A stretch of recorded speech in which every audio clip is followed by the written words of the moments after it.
askotan, tortzen zaizkigu pazientiak eduki dutela mina eta jarraitzen dutela minakin hainbat eta hainbat gauza probatuta gero.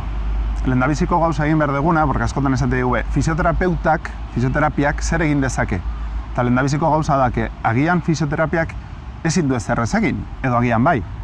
Nola baite, lehendabizi pertsona horrek ulertu behar du bere eskutan dagola eta ea egoera horri aldaketa bat eman nahi dion edo ez.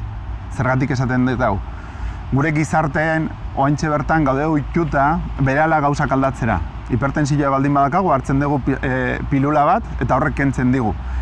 Eta nahi dugu hori egin, kirola egitea baino, elikagaiak eta elikadura zaindu baino, eta orduan askotan min kronikoa bat pertsona batek daukanian uste du fisioterapeutak kenduko diola.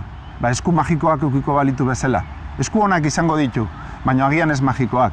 Orduan, hemen egin behar dugu lana, denok elkarrekin, heziketa prozesua oso garrantzitsua da. Eta paziente horrek ulertu behar du, gaur egun asko erabiltzen da fisioterapia pedagogikoa. Ulertzea zer dakan, nahi eta nahi ez zahartzen goazen bezala degenerazio prozeso bat dago, eta orduan fisioterapeutak lagunduko dio hortan, zeintzu dira gure osasuna zaintzeko oinarriak. Deskansua, elikadura, kirola, eta askotan jendeak ez du hori aldatu nahi. Sedentarismoarekin jarraitu nahi, eta guk fisioterapeutekan lagunduko diogu bere bizitzaren kalitatea hobetzen.